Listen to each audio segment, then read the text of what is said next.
Hello dear students, हमारा topic है integrated accounts. Coast account के अंदर हमने नॉन इंटीग्रेटेड किया था, यानी कोस्ट के अकाउंट क्या थे, तो उसमें चक्कर पड़ता था, एक रिकंसिलेशन स्टेटमेंट बनानी पड़ती थी कोस्ट और फाइनेंशियल की। तो उसके लिए एक सिस्टम डेवलप किया गया, that is integrated account. Integrated account में क्या होगा, कोस्ट और फाइनेंशियल अकाउंट जो है दोनों को इंटीग्रेट कर दिया जाएगा। कोस्ट और फाइनेंशियल अकाउंट को इंटीग्रेटेड अकाउंट के अंदर हमें कोई रिकंसिलेशन स्टेटमेंट बनानी नहीं पड़ेगी, क्योंकि दोनों सिस्टम क्या हो जाएंगे, कोस्ट और फाइनेंशियल मर्ज हो जाएंगे, इंटीग्रेटेड हो जाएंगे। एक ऐसा सिस्टम जो कोस्ट कंट्रोल अकाउंट थे, कोस्ट कंट्रोल अकाउंट, या जिनको अपन नाम क्या दे रहे थे, नॉन इंटीग्रेटेड अकाउंट, जो कोस्ट के अकाउंट थे, इसका मेन पर्पस था हमें ये इंफॉर्मेशन देना कि रॉ मटेरियल का यूज कितना है, स्टॉक कितना है, ऐसा वर्क इन प्रोग्रेस की कॉस्ट या कॉस्ट ऑफ प्रोडक्शन कितने की है, ठीक है, या कॉस्ट ऑफ सेल का पता करना कि कॉस्ट ऑफ सेल कितनी है। ये सारी चीजें हमारा मेन पर्पस था, हम ये जानना चाहते थे। तो raw material use, work in progress, cost of sale कितना है, ठीक है, कॉस्ट का under recovery, over recovery, under over recovery of overhead, recovery of overhead, ये जानना मेन पर्पस था। ओनली कोस्ट के प्रॉफिट जानना चाहते थे, अपा कोस्टिंग प्रॉफिट पता लगते थे कितने हैं, ठीक। फाइनेंशियल मैटर यानी कि हम इसमें नहीं कंसीडर करते थे creditor, debtor, cash, bank, fix assets के बैलेंस, प्रोविजन फॉर डेप्रिसिएशन,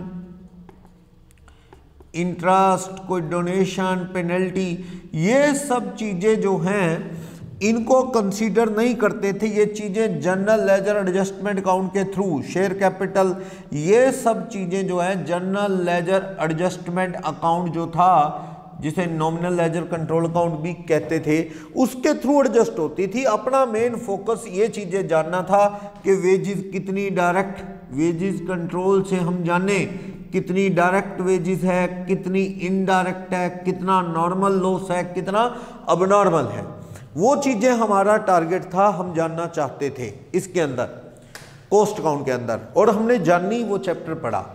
अब लेकिन दिक्कत ये आती थी कि कोस्टिंग प्रॉफिट एंड लॉस तो आ जाता था, फिर फाइनेंशियल से वो डिफर था बहुत सी, और ये चीजों के बैलेंस जानने बिना भी कंफ्यूजन, कैश बैंक का बैलेंस कितना है, डेटर क्रेडिटर कितने हैं, फिक्स असेट्स का बैलेंस कितना है, P&L सारा जनरल लेजर में चला जाता था, फिक्स असेट, शेयर कैपिटल का कोई बैलेंस ही नहीं पता लगता था।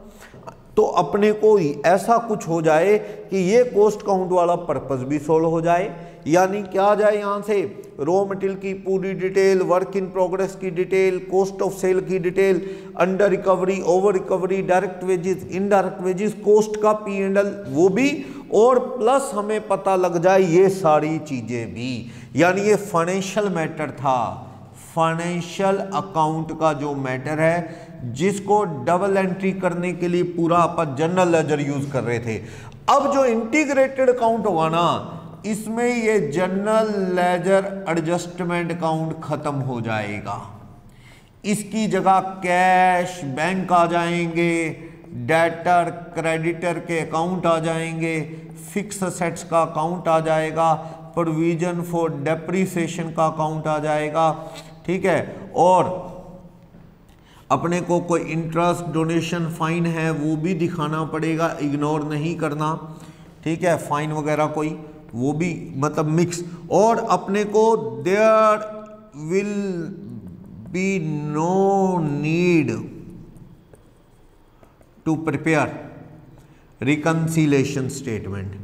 रिकंसिलेशन कोस्ट और फाइनेंशियल की स्टेटमेंट बनाने की भी जरूरत नहीं, क्योंकि ये फाइनेंशियल और कोस्ट दोनों का पर्पस सोल्व हो जाएगा, ये सारी इंफॉर्मेशन भी आ जाएगी, फाइनेंशियल के प्रॉफिट तक भी आ जाएंगे।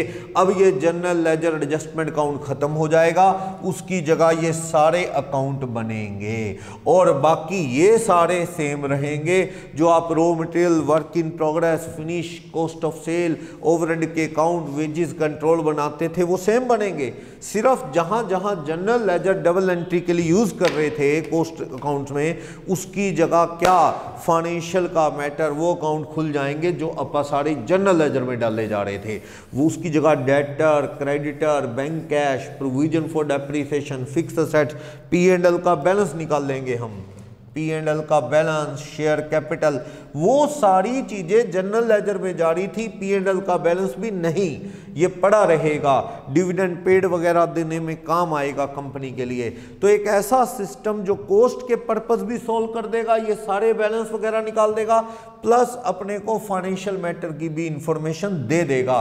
वो सिस्टम है इंटीग्रेटेड अकाउंट। तो इसमें क्या करना है आपने, समझो आपके 5 मिनट क्वेश्चन में और लगने हैं बस, और कुछ भी खास नहीं है, सारा कुछ समझो पुराने वाला है। सिर्फ जहां जहां आप जनरल लेजर एडजस्टमेंट यूज कर रहे थे उसकी जगह आपको फाइनेंशियल का मैटर यूज करना है बस। जैसे आप, अगर मैं कहूं कि कॉस्ट अकाउंट में क्या एंट्री कर रहे थे, फाइनेंशियल अकाउंट में क्या एंट्री होती है, तो आप आराम से समझ जाओगे कि इंटीग्रेटेड अकाउंट में क्या एंट्री होगी। कॉस्ट अकाउंट पढ़ लिया, फाइनेंशियल कई साल से पढ़ रहे हैं, तो इंटीग्रेटेड समझ आ जाएगा। जैसे रॉ मटेरियल परचेज किया आपने, raw material purchase cost account में क्या करते थे, रॉ मटेरियल या स्टोर लेजर कंट्रोल अकाउंट में चलते थे। Store ledger control account debit, यानी store account debit to general ledger adjustment account, आप ये करते थे। मान लो 10 लाख का जनरल लेजर एडजस्टमेंट नहीं दिखाना, अब आप क्या करेंगे, रॉ मटेरियल या स्टोर अकाउंट वही है, स्टोर लेजर कंट्रोल अकाउंट वही 10, लेकिन उसकी जगह या तो क्रेडिटर आ जाएंगे या कैश खरीदा है तो टू कैश या बैंक आ जाएगा। अब आप ध्यान से देखो, ये दोनों सिस्टम बहुत फेमिलियर है। आपने नॉन इंटीग्रेटेड में ये कॉस्ट वाला पढ़ा ही है, ये नॉन इंटीग्रेटेड में करते थे ना, वो कॉस्ट अकाउंट ही था। नॉन इंटीग्रेटेड नाम से क्लियर है कि अब आप इंटीग्रेटेड बना रहे हो, कंबाइन कर रहे हो, तो इसकी जगह आपको ये सेट कर देना है और कुछ भी नहीं। यानी रॉ मटेरियल या store ledger control account debit and, उसकी जगह आप क्या सेट कर देंगे, जनरल लेजर की जगह क्या, क्रेडिटर या बैंक कैश खरीदोगे तो वो आ जाएगा। क्लियर, कंबाइन हो जाएगा। आपने वेजिस पे की, वेजिस पेड, तो आप करते थे wages control account debit to general ledger adjustment account करते थे। मान लो 5 की वेजिस दी, यहां करते थे आप wages account debit 5 to bank या कैश। अब आप इसकी या आउटस्टैंडिंग भी कर सकते हो, बाई चांस अगर आउटस्टैंडिंग वेजेस अगर पे नहीं है तो। अब जनरल लेजर कट जाएगा, उसकी जगह ये ले लेगा, same wages control account debit 5 to क्या आ जाएगा, या कैश दोगे या बैंक, या वेजेस क्या होगी, आउटस्टैंडिंग वेजेस। तो इस तरह से आप ये एंट्री कर लेंगे। बोलो कोई doubt. Raw material transfer to production, store से माल प्रोडक्शन में गया तो वर्क इन प्रोग्रेस के डेबिट में आ जाता है टू स्टोर, स्टोर अकाउंट से आ जाता था। इसमें ऐसे ट्रांसफर की कोई एंट्री नहीं होती फाइनेंशियल में। माल खरीद लिया, गोडाउन में आ गया, उसकी एंट्री कर दी परचेज टू बैंक, बस। उसके बाद फैक्ट्री में किधर से किधर जा रहा है ऐसी कोई एंट्री नहीं होती। तो जब ये इसमें होती नहीं तो कंबाइन क्या करूं, पहली बात तो ये एंट्री देखो, इसमें जनरल लेजर इन्वॉल्व ही नहीं, ये एंट्री क्या रह जाएगी, same work in progress account debit to store, ये एंट्री क्या रह जाएगी, सेम। वो एंट्री सेम रहेंगी जो फाइनेंशियल में है ही नहीं। या फिर वेजेस चार्ज्ड टू प्रोडक्शन, यानी कौन से वाली वेजेस है, डायरेक्ट वाली, direct wages charge to production. तो आप एंट्री क्या करते हो, work in progress debit to wages control account, मान लो 3, इसकी कोई एंट्री नहीं, सेम रह जाएगी work in progress account debit to wages control account 3। Indirect wages की क्या एंट्री करते थे, इनडायरेक्ट वेजेस की आप क्या एंट्री करते थे, इनडायरेक्ट वेजेस की आप एंट्री किया करते थे वर्क ओवरहेड या फैक्ट्री ओवरहेड या manufacturing overhead debit to wages control. इसमें ऐसा कुछ नहीं, सेम एंट्री वर्क ओवरहेड या फैक्ट्री ओवरहेड या manufacturing overhead debit to wages control 1। देखो ध्यान से, जो ये शिफ्ट करने की एंट्री है, चाहे वो raw material production department work in progress में गया हो या वर्क इन प्रोग्रेस कहाँ जाता है, गुड्स फिनिश हो जाए, कोई एंट्री नहीं। मान लो गुड्स फिनिश्ड कह दो या प्रोड्यूस कह दो, प्रोडक्शन, इसकी एंट्री क्या होती थी, ये जाता था फिनिश गुड्स स्टॉक अकाउंट में।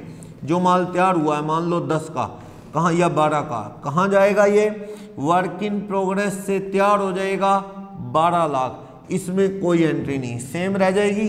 Finish goods stock account debit 12 to work in progress account. आप समझो इसकी एंट्री सेम रह जाएगी, क्योंकि चाहे वो रॉ मटेरियल से प्रोडक्शन में आया माल, सेम एंट्री, चाहे वो वर्क इन प्रोग्रेस से फिनिश गया, सेम एंट्री, फिनिश से बिकने के लिए कॉस्ट ऑफ सेल में जाएगा, same entry, cost of sale में जाएगा, सेम एंट्री। क्यों? क्योंकि ये एंट्री फाइनेंशियल में होती नहीं, इसलिए ये एंट्री क्या रह जाएगी, सेम, जो फाइनेंशियल में नहीं होती।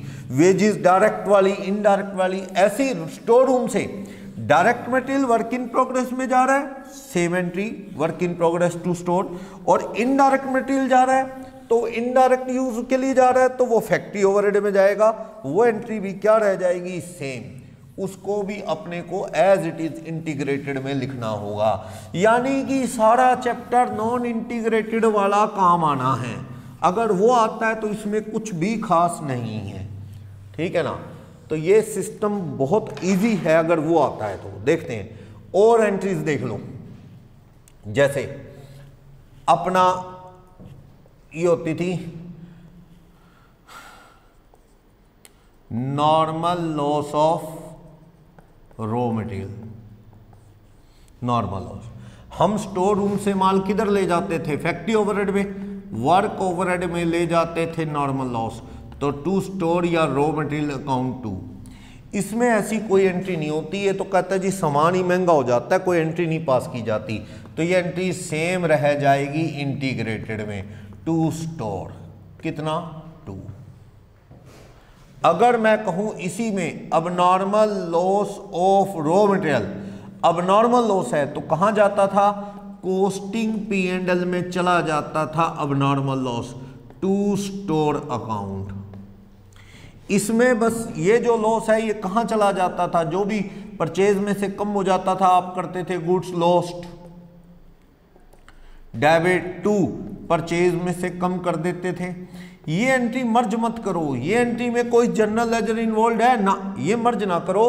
बस आप इसको भी करके दिखाने की जरूरत नहीं, बस कॉस्टिंग की जगह P&L वर्ड आ जाएगा खाली, बस P&L account debit to store, कितने रुपए 1, इसे करके दिखाने की जरूरत नहीं, कंफ्यूजन क्रिएट होगी, ठीक है। वो एंट्री फिर परचेज में से कम होती है, फिर P&L में जाती है, कंबाइन करो ना, दोनों को आप कंबाइन करो। कंबाइन करोगे क्या होगा, पहले तो आप लॉस डेबिट करोगे, लॉस डेबिट टू परचेज, फिर एंट्री करोगे P&L account debit to loss, तो यानी P&L में जाने दो, प्रॉफिट एंड लॉस अकाउंट में जाने दो, कॉस्टिंग वर्ड हटा दो। अब एक ही P&L बनेगा, सारी कॉस्ट अकाउंट वाली इंफॉर्मेशन भी आ जाएगी और प्रॉफिट फाइनेंशियल वाला भी आ जाएगा। तो ये एंट्री क्या है, इसको कंसीडर मत करो, बस कॉस्टिंग की जगह ओनली P&L। वेजेस का नॉर्मल लॉस होगा, सेम कहानी है, normal loss, work overhead debit to wages control, मान लो 2, इसमें क्या होगा, सेम एंट्री रह जाएगी, work overhead debit to wages control account, कितनी 2, सेम एंट्री रह जाएगी। अब नॉर्मल लॉस होगा वेजेस का, वेजेस का अब नॉर्मल लॉस होगा तो costing P&L debit to wages control account, मान लो 1, इसमें कोई एंट्री नहीं, या 3 है वेजेस अब नॉर्मल, ये एंट्री ओनली P&L वर्ड लगा दो, टू वेजेस कंट्रोल, इसमें आपको कॉस्टिंग वर्ड लगाने की जरूरत नहीं है। इस तरह से अब ओवरहेड चार्ज होंगे, same entry, overhead charge, work overhead charge to production, charge to production क्या एंट्री होती थी, हम वर्क इन प्रोग्रेस में ले जाते थे, work in progress to work overhead, मान लो 15, ठीक है। इसमें चार्ज करना ऐसा कुछ नहीं, बस ओवरहेड लगते थे तो एंट्री करते थे। तो इसमें क्या होगा, same entry, work in progress to work overhead charge 15, हाँ ओवरहेड पे किए, अगर मैं कहूँ वर्क ओवरहेड पेड किए, वर्क ओवरहेड पेड की एंट्री ये पहले करनी चाहिए थी मेरे को, तो इसमें तो वर्क ओवरहेड डेबिट टू क्या करते हैं, जनरल लेजर एडजस्टमेंट काउंट करते हैं पेमेंट के लिए। इसमें करते हैं जो भी फैक्ट्री के एक्सपेंसेस डेबिट या work overhead debit to cash या बैंक। अब आप देख लो जनरल लेजर कट जाएगा, उसकी जगह ये कैश बैंक ले लेगा, तो एंट्री बनेगी work overhead debit to cash या बैंक या आउटस्टैंडिंग 10। ऐसी वेजेस पे करोगे तो इसमें एंट्री होती है wages control debit to general ledger, वहां क्या हो जाएगी wages control debit to cash या बैंक, जनरल लेजर नहीं आएगा। जनरल लेजर की जगह क्या ले ली, कैश बैंक ने, डेटर क्रेडिटर ने, प्रॉफिट एंड लॉस का बैलेंस निकल जाएगा। वो सारी बातें ध्यान रखनी है, ठीक। और देखो इसी में इंटीग्रेटेड सेम नॉर्मल लॉस सब नॉर्मल लॉस शिफ्ट करने वाली, ओवरहेड शिफ्ट करने हैं। ऑफिस वाला कहां जा रहा है, फिनिश स्टॉक में same entry, selling and distribution cost of sale में ले जाओ सेम एंट्री, या P&L में ले जाओ सीधा, मर्जी आपकी, सेम एंट्री रह जाएगी। कॉस्ट ऑफ सेल का भी फॉर प्रॉफिट एंड लॉस ना निकाल लो, चाहे सीधा कॉस्ट ऑफ सेल का बैलेंस भी किधर ले जाओ, सीधा P&L, और सेलिंग एंड डिस्ट्रीब्यूशन भी सीधा कहाँ ले जाओ, P&L। वो नॉन इंटीग्रेटेड वाला है, कोई चक्कर नहीं है, सारा इंफॉर्मेशन सेम है। चलो आप देख सकते हो इसमें, मान लो depreciation charged on factories plant and machinery, factory की प्लांट है, फैक्ट्री का प्लांट एंड मशीनरी का खर्चा फैक्ट्री ओवरहेड में जाएगा। टू असेट्स का तो काउंट ही नहीं कि असेट खर्चे में डेबिट, दो एंट्री होगी ना, डेप्रीसिएशन टू फिक्स असेट्स, फिर वर्क ओवरहेड टू डेप्रीसिएशन, जाना तो फैक्ट्री की मशीनों का डेप्रीसिएशन फैक्ट्री ओवरहेड में ही है, टू फिक्स असेट्स नहीं है यहाँ पे, जनरल लेजर एडजस्टमेंट काउंट, क्योंकि सारी असेट्स कहाँ है, जनरल लेजर ही रिप्रेजेंट कर रहा है। यहां पे होता तो आप एंट्री करते डेप्रीसिएशन अकाउंट डेबिट टू, या तो फिक्स असेट्स करते या फिर क्या करते, प्रोविजन फॉर डेप्रीसिएशन करते। तो आप जनरल लेजर उड़ा दो, उसकी जगह ये चीज फिट कर दो, तो क्या एंट्री बनेगी, वर्क ओवरहेड में तो जाना ही है डेप्रीसिएशन ने, टू जनरल लेजर की जगह क्या, या तो WDV पे फिक्स असेट्स कम, या फिर क्या कर लो प्रोविजन फॉर डेप्रीसिएशन, यानी आपको जनरल लेजर नहीं चाहिए, ठीक। माल बेचोगे, गुड्स सोल्ड टू डेटर्स, ये डेटर कैश नहीं जानता, ये तो करता है general ledger adjustment account debit to या तो कॉस्ट ऑफ सेल में क्रेडिट कर देते हैं, या फिर आप कॉस्टिंग P&L में, कई लोग कॉस्ट ऑफ सेल में सेल डाल देते हैं, कई कॉस्ट ऑफ सेल को ही P&L में ले जाते हैं, तो फिर आपको कॉस्टिंग P&L करना पड़ेगा। मान लो 20, यहाँ पे तो आप एंट्री क्या करते हो, या तो उधार बेचते हो या बैंक कैश करते हो, 20 टू सेल्स, आप ये एंट्री करते हो। तो अब इसकी जगह जनरल लेजर की जगह आपको क्या फिट करना है, ये बाकी सेम, यानी कि आपको एंट्री करनी होगी डेटर या बैंक डेबिट 20, टू सेम है क्या, या तो कॉस्ट ऑफ सेल में क्रेडिट करो, लेकिन कुछ लोग कॉस्ट ऑफ सेल में का फिगर ही कहाँ ले जाते हैं, कॉस्टिंग P&L, फिर आपको कॉस्टिंग वर्ड तो लगाना ही नहीं, P&L वर्ड लगा सकते हो, मर्जी है। कॉस्ट ऑफ सेल में क्रेडिट कर दोगे तो कॉस्ट ऑफ सेल का प्रॉफिट कहाँ चला जाएगा, P&L में, नहीं तो कॉस्ट ऑफ सेल को ले जाओ P&L में, और सेल की वैल्यू भी कहाँ, P&L में, सेलिंग के खर्चे भी कहाँ, P&L, बात तो एक ही है, कोई फर्क नहीं पड़ता। तो आप इस तरह से डेटर की पेमेंट आएगी बैंक टू डेटर, इधर तो आती नहीं entry, amount receive from debtor, receive from debtor, इसकी एंट्री यहां तो आती नहीं, यहां आती है बैंक या cash account debit to debtors. जो फाइनेंशियल अकाउंट में एंट्री आती है मान लो 18, वो सेम रह जाएगी ना, क्योंकि बैंक कैश का अकाउंट बनना है, अब bank cash account debit to debtors, debtor कम हो जाएंगे, इस तरह ये एंट्री क्या रह जाएगी, इससे ऐसी क्रेडिटर को पेमेंट दी, वो एंट्री भी क्या रह जाएगी, क्रेडिटर की पेमेंट की सेम। फिक्स असेट्स खरीदी, फिक्स असेट्स परचेज, ये कोई एंट्री नहीं करते, क्योंकि बैंक भी जनरल लेजर में है, फिक्स असेट्स भी, लेकिन fix assets account debit to cash bank financial account तो करती है ना, मान लो 10 की खरीदी तो ये एंट्री भी क्या रह जाएगी, सेम, टू कैश और बैंक कितनी 10 सेम। डेटर पे प्रोविजन बनाना है, provision for bad debts, provision for bad debts बनाना है, मान लो 1, इधर कोई बैड डेटर ही नहीं, प्रोविजन कहां बनेगा, तो इसमें एंट्री होती है P&L debit to provision for bad debts. वो एंट्री क्या है, फाइनेंशियल में तो होती है, करो सेम रह जाएगी, profit and loss debit to provision for bad debts. Clear. Post में तो होते ही नहीं, डेटर ही नहीं होते, तो बैड डेट्स का प्रोविजन कहां से बनेगा, ये बात है ना। चलो ये भी हुआ अपना। इसके अलावा आपको एक दो चीजें सिर्फ और,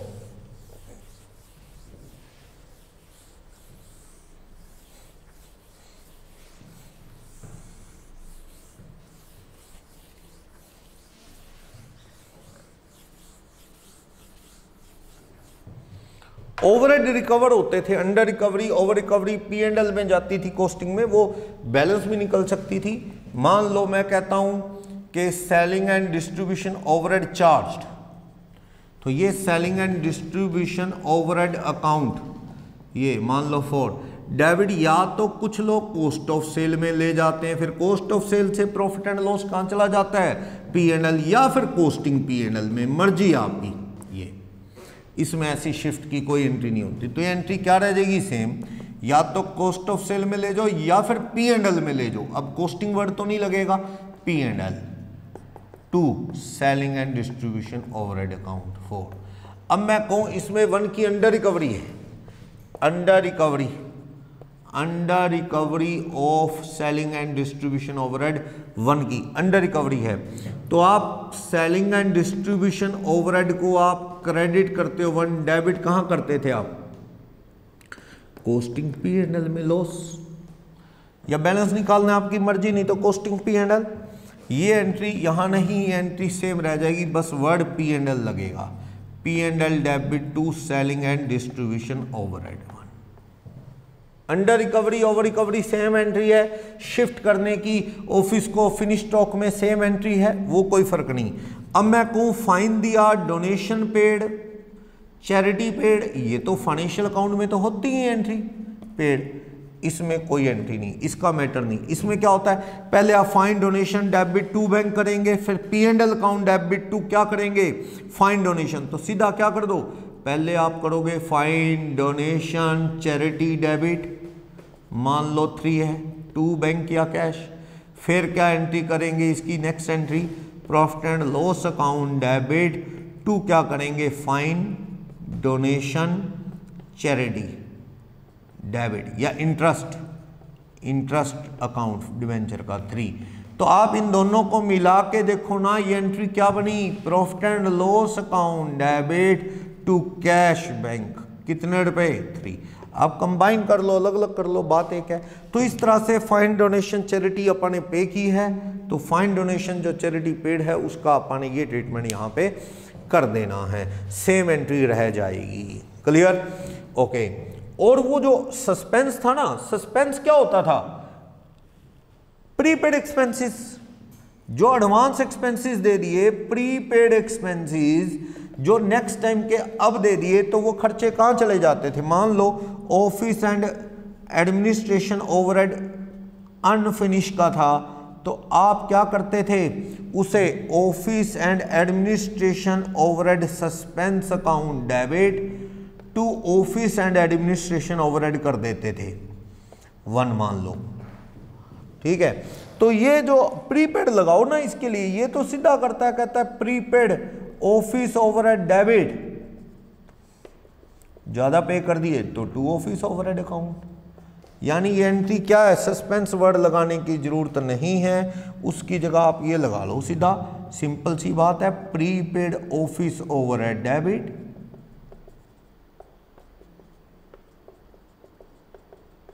आउटस्टैंडिंग हो तो फाइनेंशियल अकाउंट में office overhead debit to outstanding office expenses, debit credit वही हो जाएगा।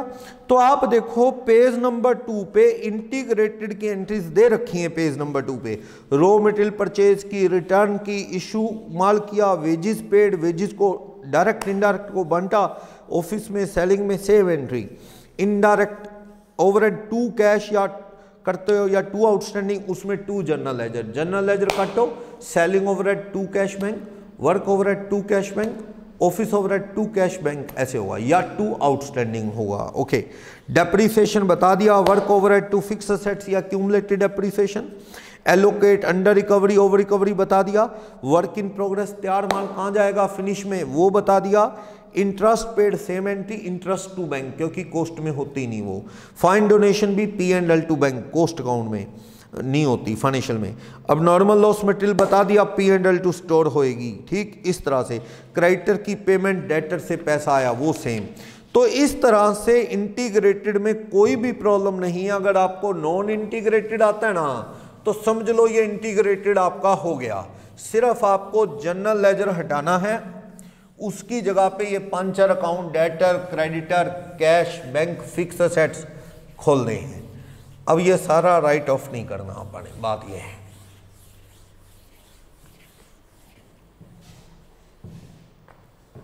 देखो क्वेश्चन नंबर 2 अगर कर लो तो सारा कंसेप्ट ही कवर हो जाएगा। क्वेश्चन नंबर 2 अगर अपन कर लें इंटीग्रेटेड, सारा कंसेप्ट आ जाएगा माइंड में। देखते हैं question number 2, page number 3, description में नोट्स अटैच हैं, आप उसमें देख सकते हैं।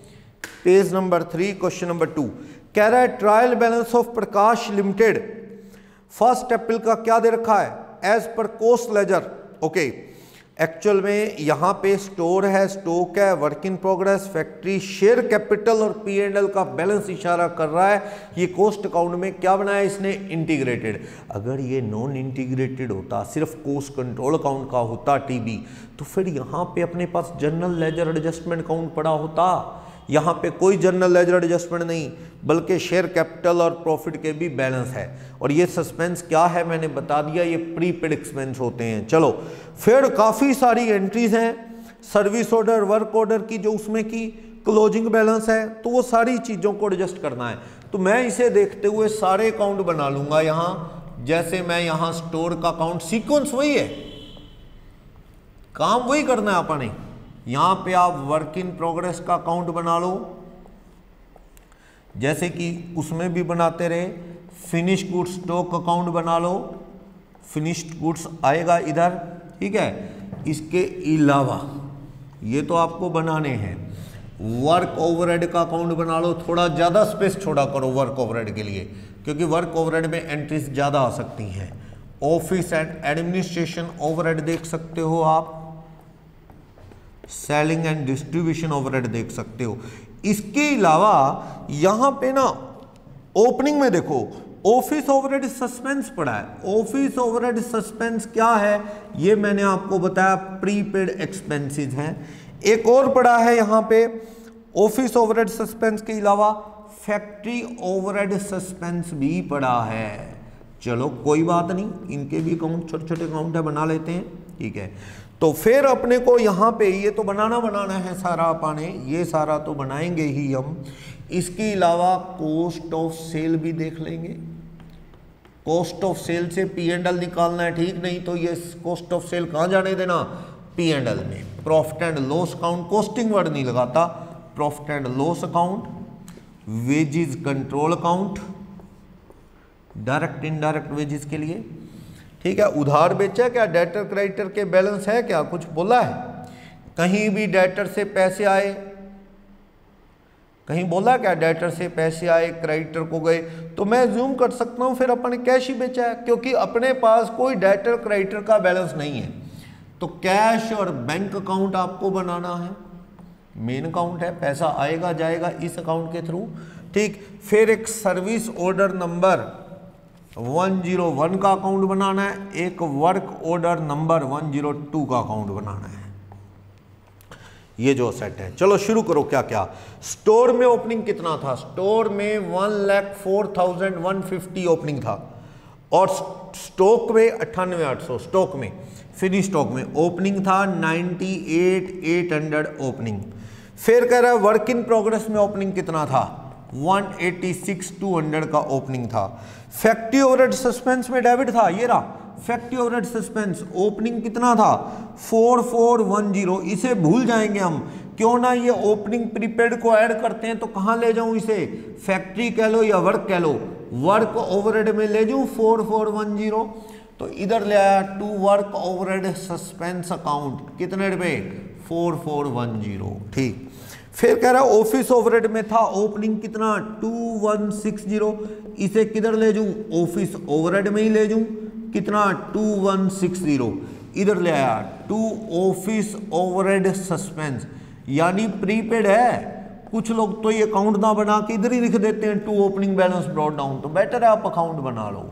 शिफ्ट होना था, शिफ्ट हो गया। ठीक है, आगे चलो। शेयर कैपिटल में 3 लाख है, इसका क्या अकाउंट बनाऊं।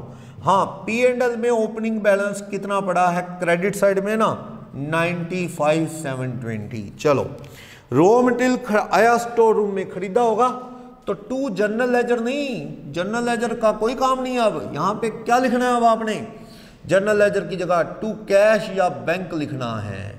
कितने रुपए 834,500। तो इधर आ जाएगा क्या, ओपनिंग कैश बैंक था ही नहीं क्या ना, तो बाय स्टोर 834,500 का।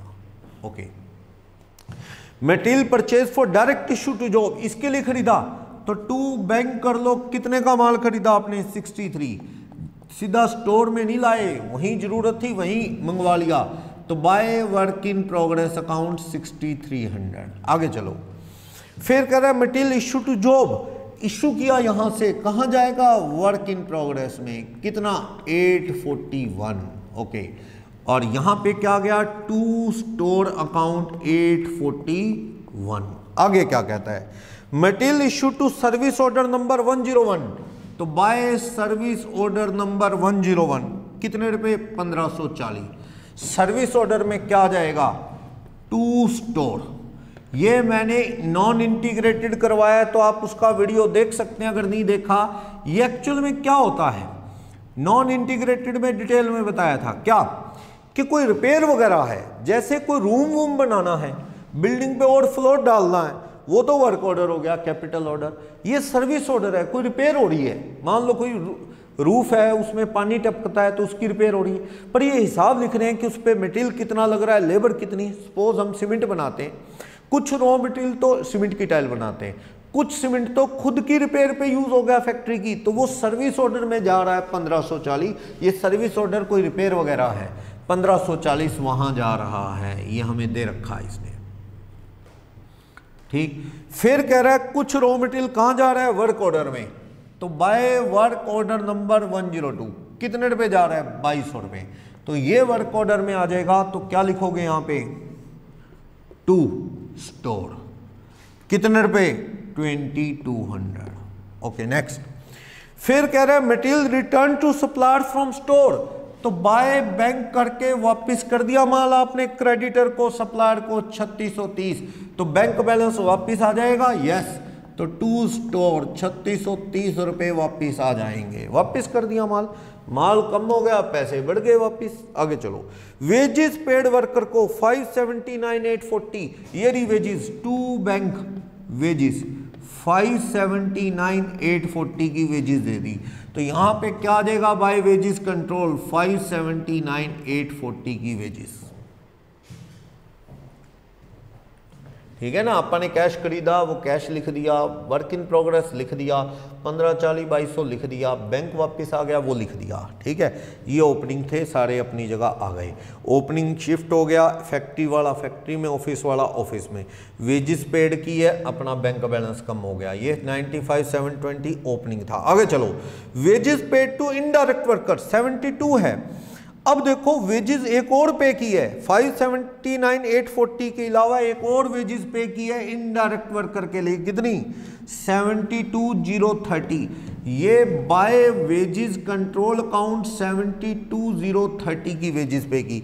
इनडायरेक्ट वाली को तो सोचा ही ना करो, इनडायरेक्ट वाली को तो किधर जाने दिया करो, सीधा बाय वर्क ओवरहेड अकाउंट। कौन से वाली है ये इनडायरेक्ट वाली वेजेस है उसका कोई ब्रेकअप नहीं होता, वो तो स्पेसिफिकली माल बनाने से रिलेटेड नहीं है, वो तो आप सीधा ही कहाँ ले जाओ, ये देखो to wages control account 72,030 indirect वाली वेजेस।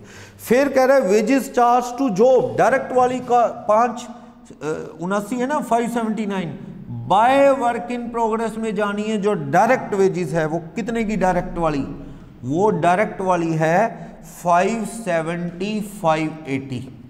तो आप ये डायरेक्ट वाली टू वेजेस कंट्रोल अकाउंट 5,70,580 ये शिफ्ट कर देंगे, ठीक, ये डायरेक्ट वेजेस शिफ्ट कर दी। Wages charge to service order number 101, service order 101 कितने रुपए, 2240 रुपए, ये आ गई टू वेजेस कंट्रोल 2240। वो रिपेयर का काम चल रहा है ना, वहां वेजेस लगी। कोई रूम वूम और बना रहे हैं तो बाय वर्क ऑर्डर नंबर 102 पे वेजेस जा रही है, कितनी 3750, तो ये 22 था 2240, तो ये आ गई to wages control 3750। Okay next कह रहा है वर्क एक्सपेंसेस पेड 102, ये टू बैंक 102,030, और इधर क्या आ जाएगा बाय वर्क ओवरहेड 102,030। फिर अपन ने कहा कि वर्क ऑफिस एक्सपेंसेस पेड किए, टू बैंक कितने एक्सपेंसेस पेड किए हमने 64,350, इधर क्या आ जाएगा बाय ऑफिस ओवरहेड कितने 64,350। Selling overhead, selling overhead to bank फिर पे किए कितने 82,330, इधर आ जाएगा by selling and distribution overhead 82,330 pay किया अपने, ठीक। ये फिर कहते हैं सेल का पैसा, आपकी मर्जी है सेल का पैसा कॉस्ट ऑफ सेल में दिखाना चाहो, कॉस्ट ऑफ सेल में, नहीं तो लोग इधर ही दिखा देते हैं बाय बैंक, ये सेल का पैसा है, कितना सेल का पैसा है 20,30,960, मर्जी आप इधर दिखा दो, इधर से प्रॉफिट भी तो P&L में जाना है, मर्जी आपकी सेल, और इधर क्या आ जाएगा टू P&L अकाउंट, सेल अगर आपने P&L में दिखा दी तो 20 कॉस्ट भी सारी P&L में लिख देंगे। फिर आगे क्या कहता है, क्लोजिंग स्टॉक में लिख लूंगा, पहले और बताओ मटेरियल लॉस्ट बाय फार, तो बाय कहां जाएगा P&L अकाउंट लॉस्ट, कितना मटेरियल लॉस्ट हो गया 750, P&L में क्या देगा टू स्टोर अकाउंट 750 का मटेरियल। उसके बाद time lost due to failure of पार, वेजेस लेबर का टाइम वेस्ट हुआ है, लेबर का टाइम वेस्ट हुआ है, वो भी कहां जाएगा P&L में, पार फेलियर की वजह से 2510 अब नॉर्मल लॉस कहां आ जाएगा वेजेस कंट्रोल 2510 P&L में। Next work overhead charge to completed job, work overhead कहां चार्ज होता है आपको पता है, कंप्लीटेड जॉब, कंप्लीटेड जॉब मतलब ये वर्क इन प्रोग्रेस में जाता है 181,300। आपको गई है कैसे, इसमें देखो अगर आप सीमेंट की टाइल बना रहे हैं तो सीमेंट आएगा रॉ मटेरियल में, वेजेस आएगी, सीमेंट आ गया स्टोर से, वेजेस आ गई, अब फैक्ट्री के खर्चे आएंगे तो ही सामान तैयार होगा। तो वर्क ओवरहेड चार्ज कितना 181,300, याद रखना तीन चीजें आएंगी इसमें, स्टोर, वेजेस और वर्क ओवरहेड। ऐसी ये जो तीन काम चल रहे हैं इसमें भी ऐसा होगा, तीनों चीजें आती हैं, स्टोर, वेजेस और फैक्ट्री ओवरहेड। फिर ये है रिपेयर का काम और दूसरा क्या है, कोई असेट तैयार हो रही है। चलो आगे चलो, वर्क ओवरहेड के बाद क्या कह रहा है, ऑफिस ओवरहेड अनफिनिश्ड जॉब पे, वर्क ओवरहेड भी अनफिनिश्ड जॉब पे, तो ये जो वर्क ओवरहेड है ये वर्क ओवरहेड सस्पेंस में जाएगा, ये एक्चुअल में प्रीपेड फैक्ट्री ओवरहेड है, इसको सस्पेंस नाम दो चाहे प्रीपेड दो, 3340 रुपये, ये 330 फैक्ट्री ओवरहेड में टू वर्क ओवरहेड से आ गया 3340 रुपये, ठीक। फिर कह रहा है office overhead charge to completed job और अनफिनिश जॉब, अनफिनिश वाला तो कहां जाएगा ऑफिस ओवरहेड सस्पेंस यानी कि प्रीपेड है, कितने रुपए का 2050, ये आ गया टू ऑफिस ओवरहेड में 2050। कंप्लीट वाला 60, ये बड़ा अमाउंट होगा हमेशा, फिनिश गुड स्टॉक अकाउंट में चार्ज होता है कितने रुपए? 60,540।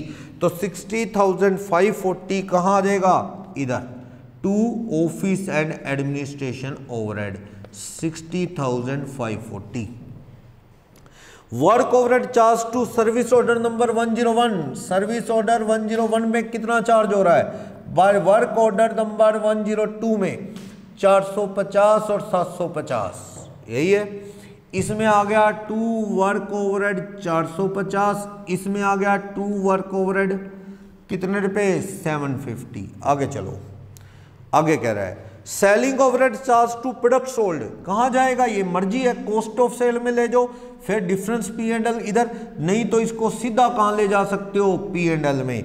तो कितने रुपए? 81,980। यहां लाना है तो इधर लाओ, to selling and distribution overhead 81,980। चलो, मैंने सारी एंट्री फीड कर दी जो इसने मुझे दिखा रखी हैं।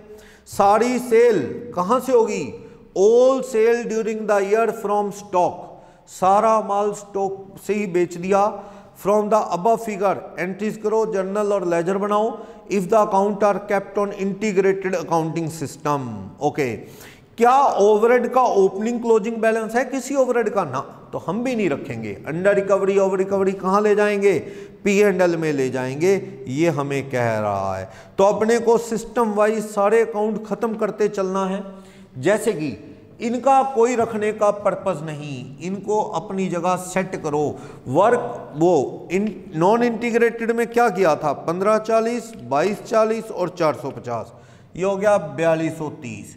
ये रिपेयर टाइप का काम है तो कहाँ जाने दो? वर्क ओवरहेड में जाने दो, बैलेंसिंग फिगर। बस ये तो एक इंफॉर्मेशन देने के लिए है कि भाई हाँ ये अकाउंट खत्म हो गया। 4230 रुपए का उस रिपेयर के काम पे खर्चा है, बस याद रखने के लिए, खत्म। लेकिन ये एक असेट है, 2200 प्लस 3750 प्लस 750, ये एक असेट है।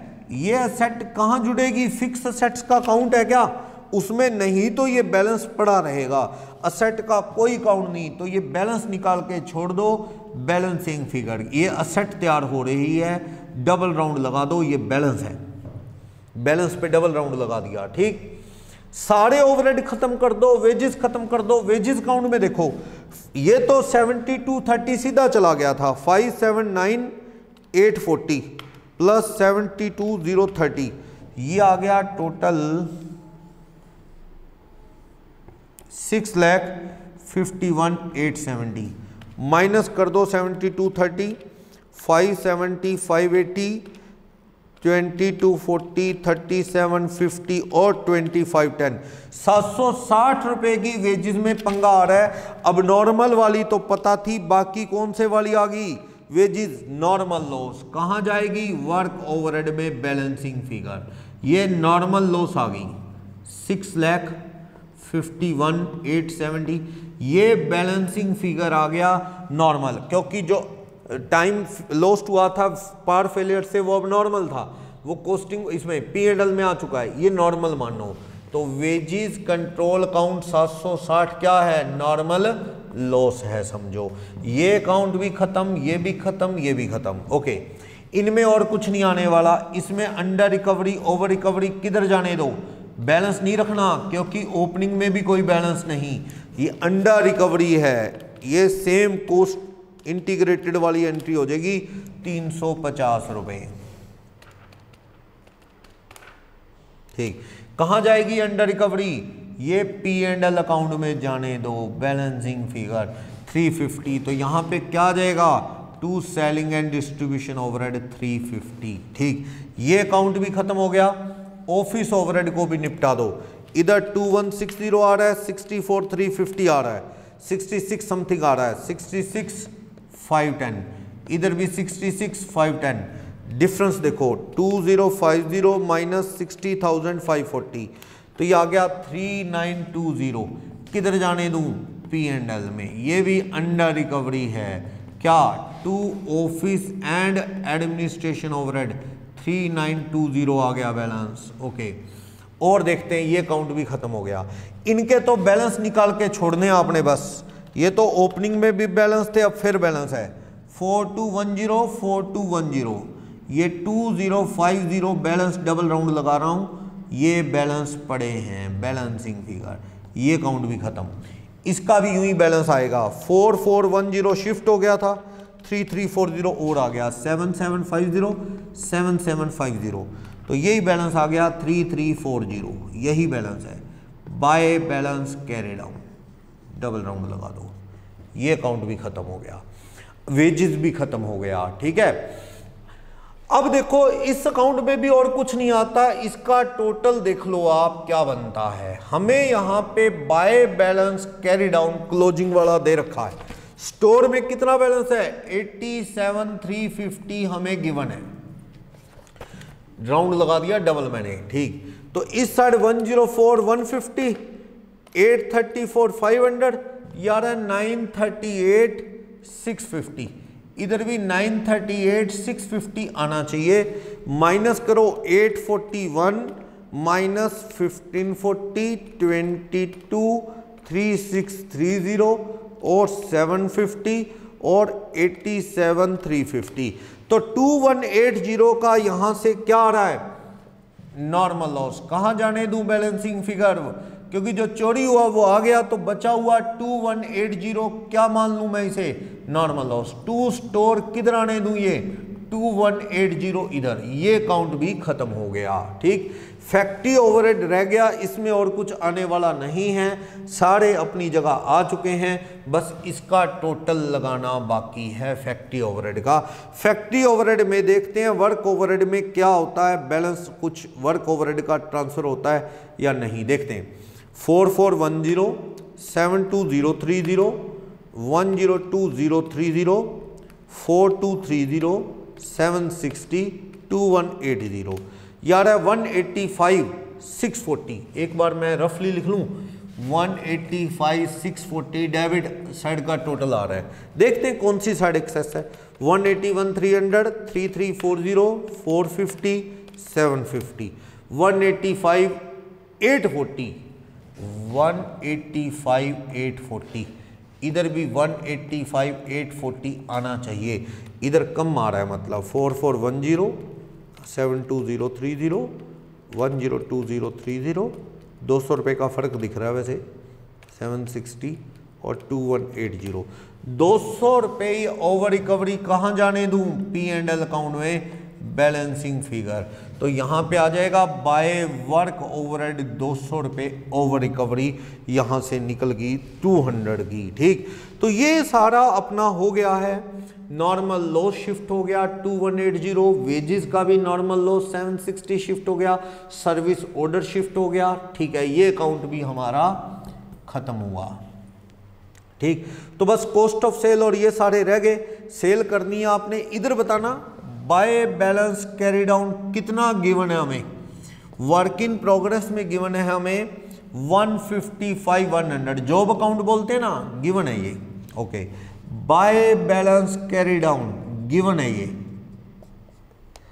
कितना, ये हमें गिवन है स्टॉक का 78,970 गिवन है,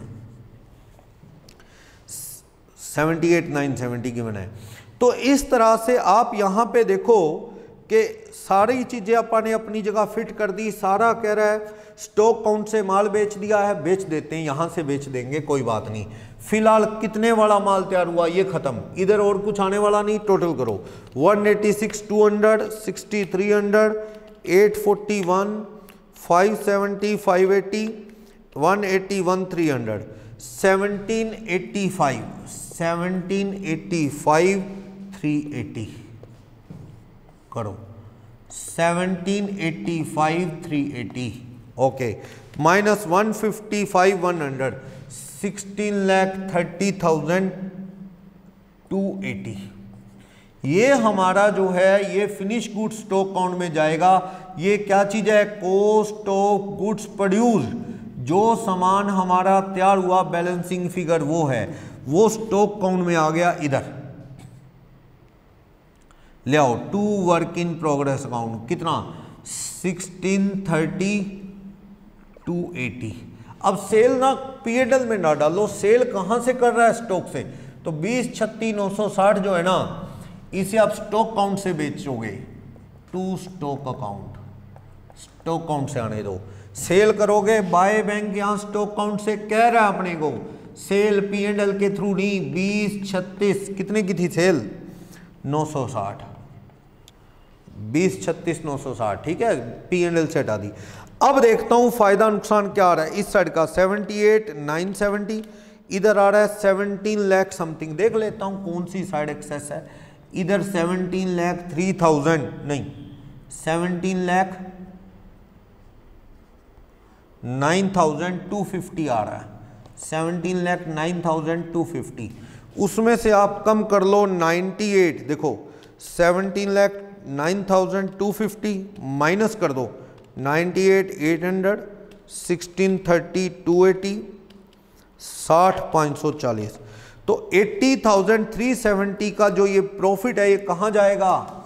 ये प्रॉफिट एंड लॉस में जाएगा। 80,370 बैलेंसिंग फिगर कर लो एक बार।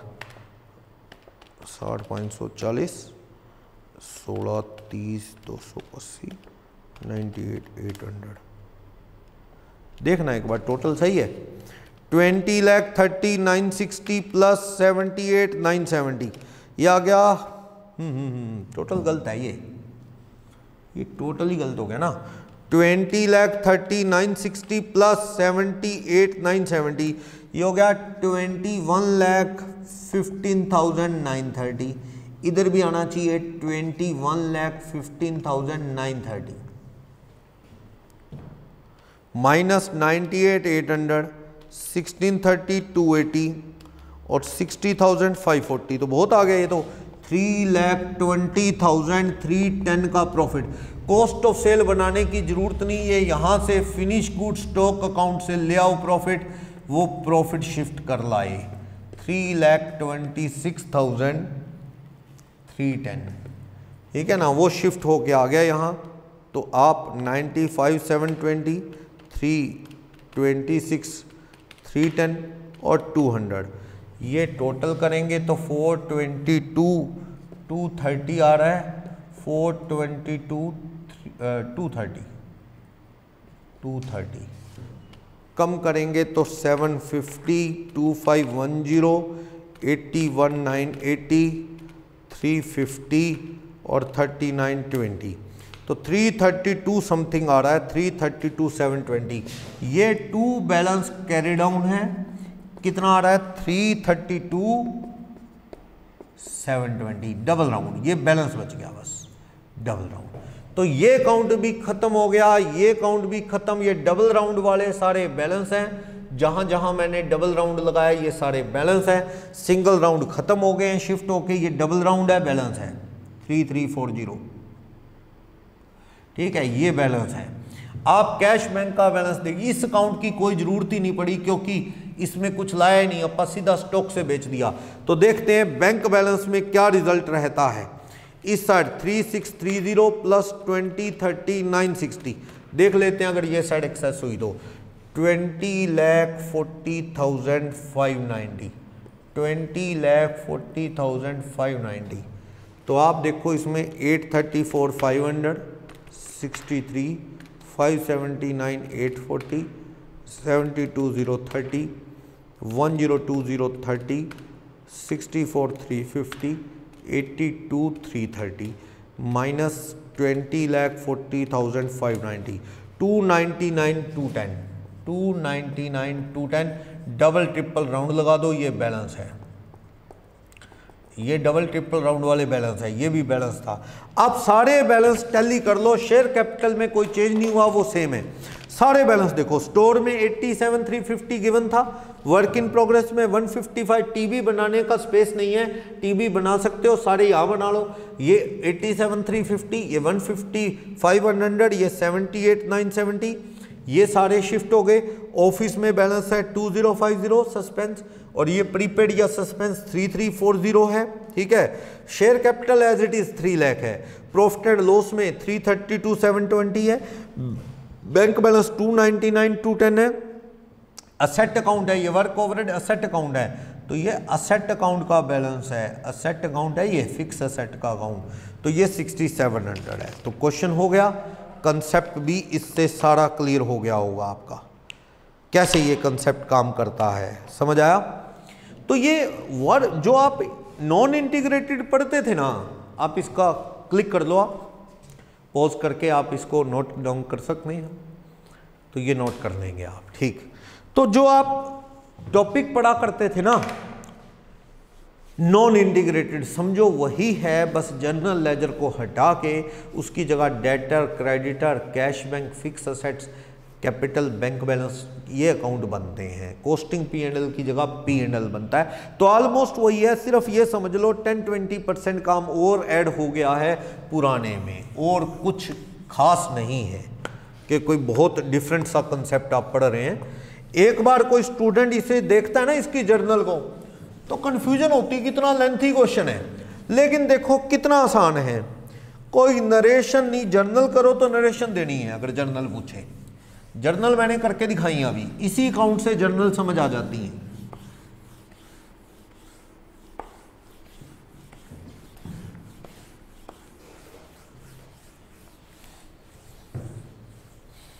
देखते हैं, इससे रिलेटेड एक दो क्वेश्चन और ऐड कर लेते हैं, थोड़ा कंसेप्ट और क्लियर हो जाएगा।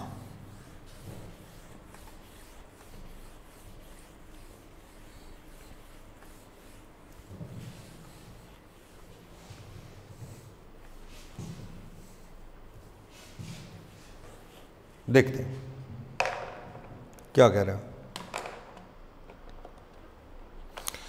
क्वेश्चन नंबर 3 भी ऐसा है,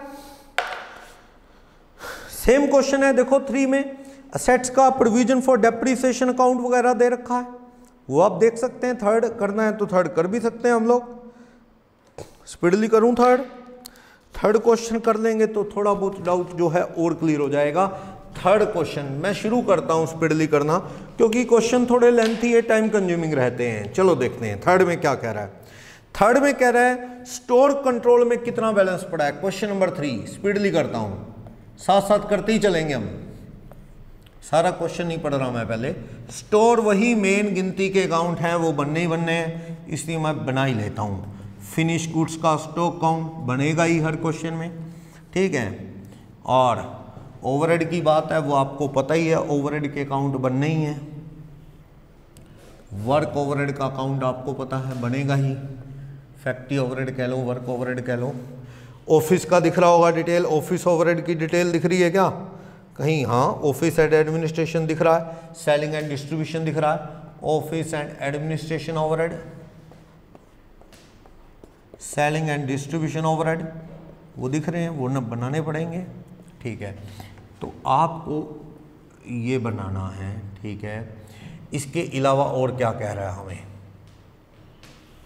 इसके अलावा और डेटर क्रेडिटर भी दिख रहे हैं, सारे बना दो। कॉस्ट ऑफ सेल बनाना है तो बनाना, नहीं तो कॉस्ट ऑफ सेल बना के इसके अंदर फिनिश स्टॉक से सामान लाके P&L में चला जाता है। Profit and loss account, profit and loss account में काफ़ी कुछ आ सकता है। वेजिस का कोई हिंट दिखेगा तो वेजिस का भी आप अकाउंट बना लेंगे। Wages control account, direct indirect wages का चक्कर पड़ता है, वो बना लेंगे।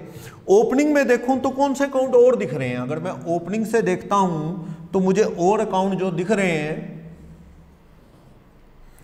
मुझे दिख रहा है ओपनिंग में कैश बैंक का अकाउंट, तो कैश बैंक की एंट्रीज करनी पड़ेंगी, तो कैश बैंक का अकाउंट तो चाहिए।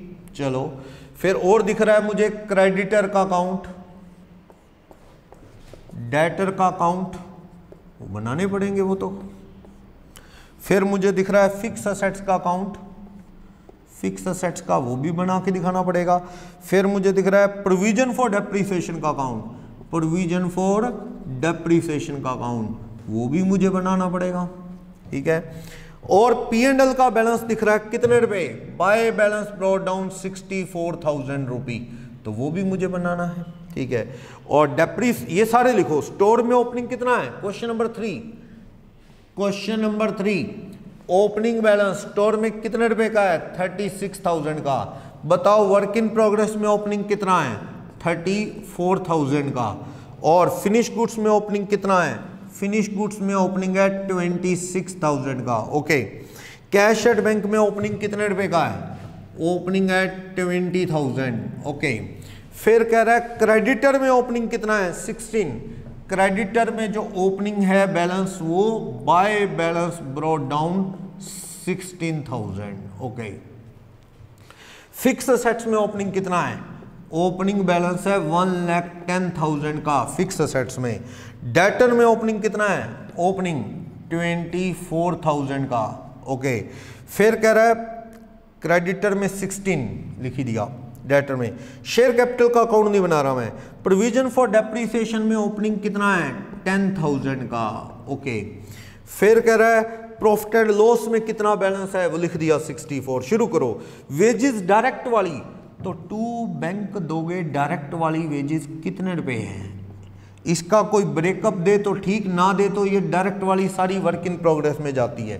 तो बाय वेजेस कंट्रोल अकाउंट कितने रुपए की वेजेस कंट्रोल आ गई 174, ओके। वेजेस इनडायरेक्ट वाली टू बैंक इनडायरेक्ट वाली वेजेस कितने रुपए है 10,000, ये कहाँ जाएगी बाय वेजेस कंट्रोल 10। और ये इनडायरेक्ट वाली को तो सोचा ही ना करो, बिना सोचे इसको कहाँ ले जाना होता है वर्क ओवरहेड में 10,000। तो ये indirect wages to wages control indirect वाली वहाँ। डायरेक्ट का ब्रेकअप हो तो ठीक, नहीं तो ये भी कहाँ जाती है सीधा वर्क इन प्रोग्रेस। स्टोर खरीदा 2 लाख का उधार, तो क्रेडिटर से खरीदा 2 लाख का माल, तो क्रेडिटर के अकाउंट में क्या जाएगा बाय स्टोर परचेज 2 लाख का माल खरीद लिया, okay. Next store issue to repair order, फिर वही बात, क्या रिपेयर ऑर्डर का अकाउंट बनाऊं, रिपेयर ऑर्डर में जाएगा स्टोर। फिर रिपेयर ऑर्डर कहाँ आएगा वर्क ओवरहेड में, एक एंट्री और तो रिपेयर ऑर्डर के रिगार्डिंग नीचे कुछ दिख नहीं रहा, तो इसको मैं कहाँ ले जाऊं सीधा वर्क ओवरहेड में। क्या रिपेयर के लिए सामान चाहिए, कुछ कोई सीमेंट चाहिए, जैसे टाइल बनाते हो तो सीमेंट रॉ मटेरियल है, तो रॉ मटेरियल चाहिए सीमेंट रिपेयर के लिए चाहिए, तो कहाँ गया ये स्टोर रिपेयर ऑर्डर वाली बात, रिपेयर ऑर्डर। एक स्टूडेंट कहता है जी इसका अकाउंट सर्विस ऑर्डर की तरह नहीं बनाना चाहिए, बना लो, यहाँ कर देना रिपेयर ऑर्डर 4, रिपेयर ऑर्डर में 2 स्टोर, फिर वो जाएगा कहाँ बाय वर्क ओवरहेड में, तो यहाँ पे 2 रिपेयर ऑर्डर आ जाएगा 4, बना लेना, कुछ खास नहीं। Store issue to production by work in progress में जा रहा है कितने का 220 का, तो यहाँ पे क्या गया 2 स्टोर 220 का माल, ओके। फिर कह रहा है goods finish during the period at cost, सामान तैयार हो गया है तो ये फिनिश गुड्स स्टॉक अकाउंट में जाता है, क्या कॉस्ट ऑफ गुड्स प्रोड्यूस्ड, जो माल प्रोड्यूस हो गया है तैयार हो गया है एट कॉस्ट, कितनी कॉस्ट का 430, स्टॉक अकाउंट में पहुंच जाएगा टू वर्क इन प्रोग्रेस। कितने का माल तैयार हो गया 430 का। आगे चलो, cost of goods sold at sale value 6 lakh का बेचा है, तो मर्जी है यहां सीधा कर दो, नहीं तो इसमें ले आओ बाय डेटर। सेल है क्रेडिट सेल, ना बोल ले तो सेल उधारी मान सकते हो आप, कितने रुपए की 6 लाख रुपए बोला है, वैसे इसने उधार है। डेटर अकाउंट में क्या आ जाएगा to cost of sale account, कितने रुपए 6 लाख। चाहो तो आप कॉस्ट ऑफ सेल में ना लाओ, बाय डेटर P&L में कर दो, तो यहां पे क्या आ जाएगा टू P&L 6 लाख, कोई इश्यू नहीं है वो। Next goods sold at cost 440, तो ये कहां से जाएगा cost by cost of sale में जाने वाला है, ठीक, कितने रुपए 440, कॉस्ट ऑफ सेल में आ गया बिकने के लिए माल, to finish goods stock account से आ गया बिकने के लिए 440 कॉस्ट का माल। ये तो तैयार हुआ है 430, जरूरी थोड़ी जितना तैयार हुआ उतना बेचें, उससे कम ज्यादा भी हो सकता है कुछ स्टॉक की वजह से। उसके बाद प्रोडक्शन ओवरहेड रिकवर्ड दे रखे हैं, रिकवर्ड का मतलब ये कहाँ जाते हैं बाय वर्क इन प्रोग्रेस में, रिकवर्ड दे रखे हैं प्रोडक्शन ओवरहेड, कितने रुपए के रिकवर्ड दे रखे हैं ये 96,000 के रिकवर्ड दे रखे हैं, तो ये कहाँ आएंगे टू वर्क ओवरहेड 96,000 रिकवर्ड दे दिए या एब्जॉर्ब दे दिए। वर्क ओवरहेड लगे कितने, वो 6 लाख डेटर में लिख दिया, 440 लिख दिया। Next production overhead paid by cheque, तो टू बैंक कितने पे किया आपने, टू बैंक पे किए 80, तो बैंक अकाउंट में बाय वर्क ओवरहेड कितना आ जाएगा, वर्क ओवरहेड आ जाएगा 80, ओके। फिर कह रहा है to administration overhead, to bank to administration overhead आ जाएगा कितने रुपए 24,000। ओके, तो यहां पे क्या आ जाएगा by office and administration overhead कितने रुपए 24,000। Yes, next selling and distribution 28, to bank कितना पे कर दिया 28 चेक से पे किया है 28, तो यहां by selling and distribution overhead आ गया 28। ओके, नेक्स्ट क्या कहता है डेप्रिसिएशन वर्क ओवरहेड से रिलेटेड है, तो टू फैक्ट्री ओवरहेड में तो आ जाएगा कितने रुपए 2600। टू फिक्स असेट्स ना करके प्रोविजन फॉर डेप्रिसिएशन में जाने दो, फैक्ट्री की चीजों का है तो फैक्ट्री ओवरहेड में आ गया। टू सेट करूंगा तो सेट WDV पे आ जाएगी, बाय वर्क ओवरहेड इधर आ गया 2600, एक्यूमुलेटेड में जुड़ जाएगा 2600। Okay, factory overhead debit to accumulated depreciation entry होगी। पेमेंट कर दी क्रेडिटर को, टू बैंक 2,02,000 पे पेमेंट दे दी, 2,02,000 की पेमेंट, तो बाय क्रेडिटर को कितनी पेमेंट दे दी 2,02,000 की। नेक्स्ट, पेमेंट फ्रॉम कस्टमर 580 आ गई, बाय बैंक कितनी पेमेंट आ गई कस्टमर से 580, तो यहां पे टू डेटर 580 की पेमेंट आ गई। चलो आगे कहता है rates prepaid included in production overhead, production overhead में बाय प्रीपेड वर्क ओवरहेड है कितने रुपए, प्रीपेड सस्पेंस कहते थे जिसे 6, तो इसका अकाउंट बनाऊं प्रीपेड वर्क ओवरहेड का बना लो, कुछ खास तो है नहीं। टू वर्क ओवरहेड से आ गया कितने रुपए 6, बस बैलेंस पड़ा रहेगा क्योंकि इसका तो कोई ओपनिंग था ही नहीं, बस ये बैलेंस पड़ा रहेगा, डबल राउंड लगा दिया 600 TB में, अगले साल ये ओपनिंग शिफ्ट हो जाएगा, तो ये अकाउंट बना दिया प्रीपेड प्रोडक्शन ओवरहेड का। Next, purchase of fixed assets in cash 4,000, तो टू बैंक या कैश करके 4,000 रुपए की सेट खरीदी, कैश बैंक कंबाइन है, तो बाय फिक्स असेट्स कितने की खरीदी 4,000 की। फिर कह रहा है कि हमने दान चंदा वगैरह ये सारे इकट्ठे कर लो, फाइनेंशियल अकाउंट में तो नहीं आते, कोस्ट में नहीं आते, टू बैंक करके कितने, ये फाइन डोनेशन, ये डोनेशन है, फाइन है, इंटरेस्ट है, टैक्स है, चारों इकट्ठे कर लो आप कितने रुपए 2,000, 3,000, 43,200, ये 43,200 रुपए अपने बाय P&L अकाउंट कर दिया 43,200 रुपए, ये पेमेंट है इकट्ठे, क्योंकि ये चीजें कॉस्ट में नहीं आती, फाइनेंशियल में आती है, सेम रहेगी, P&L डेबिट टू बैंक, ये एंट्री सेम हो गई। ओके, आपको इंटीग्रेटेड अकाउंट बनाना है, टीबी तैयार करना है, एडमिनिस्ट्रेशन ओवरहेड को P&L में जाने दो, कह रहा है बाय P&L में जाने दो, ये गिवन है, ये स्टॉक अकाउंट में नहीं जाएगा, उसने कहा है क्वेश्चन में लास्ट में, तो इसको 24 को कहाँ जाने दूं, ऑफिस एंड एडमिनिस्ट्रेशन 24 इधर आ गया, ये अकाउंट हमारा खत्म, ये अकाउंट हमारा खत्म। सेलिंग एंड डिस्ट्रीब्यूशन को कहाँ ले जाओ, कॉस्ट ऑफ सेल में, आप चाहते तो कॉस्ट ऑफ सेल की जगह इसे भी P&L में ले जाओ, कॉस्ट ऑफ 440 भी P&L में ले आओ, और वो डेटर का भी P&L में ले आओ, मर्जी है। फिलहाल मैं कॉस्ट ऑफ सेल में लेके जा रहा हूँ क्योंकि मैंने सेल वगैरह भी वहीं लेके गया हूँ। कॉस्ट ऑफ सेल अकाउंट में बैलेंसिंग फिगर, कोई अंडर रिकवरी ओवर रिकवरी नहीं है, 28,000 इधर आ गया। To selling and distribution overhead 28,000, ये अकाउंट खत्म हो गया, ये अकाउंट भी खत्म हो गया, ये भी खत्म। वेजेस के बारे में कुछ नहीं, तो बाकी वाली वेजेस डायरेक्ट वाली को कहाँ ले जाऊं, डायरेक्ट वाली वेजेस को 174 कहाँ शिफ्ट कर दिया जाए, इसको शिफ्ट कर दिया जाए वर्क इन प्रोग्रेस में, 1,84,184, ये डायरेक्ट वाली सारी as it is work in progress में आ गई 184।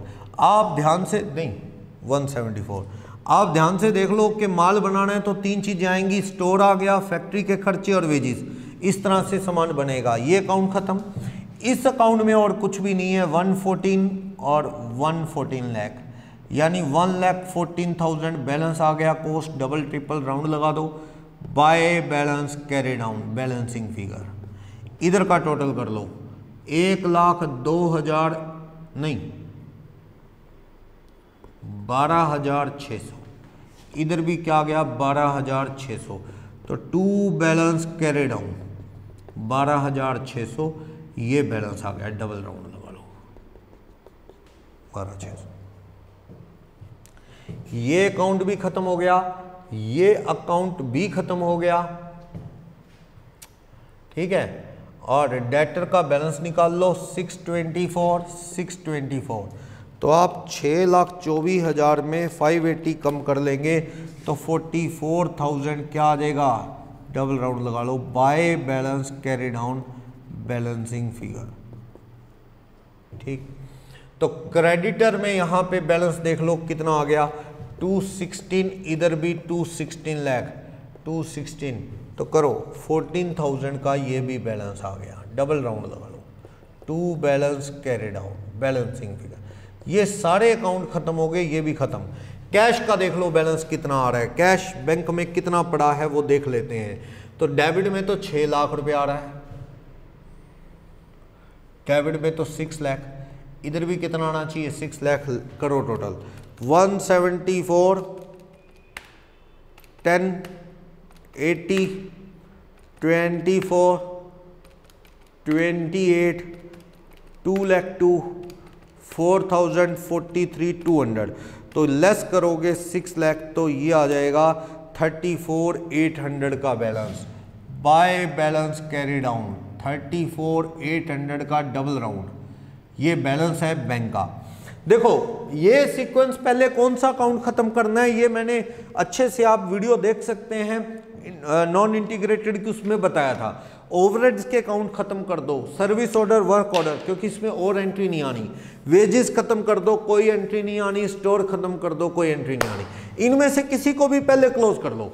स्टोर, वेजेस कंट्रोल, सारे ओवरहेड फ्री हो, आप कोई भी कवर कर लो, बैंक कर लो क्योंकि बैंक में और एंट्री नहीं आनी, तो चाहे सबसे पहले बैंक कर लो, चाहे सबसे पहले स्टोर कर लो, चाहे सबसे पहले ओवरहेड्स कर लो, ठीक है, वेजेस कर लो, कोई मर्जी है किसी को मर्जी कर लो, ठीक है, वो अपन सीक्वेंस, क्योंकि इनमें और एंट्री नहीं आनी, डेटर क्रेडिटर असेट में और एंट्री नहीं आनी, कैश बैंक में।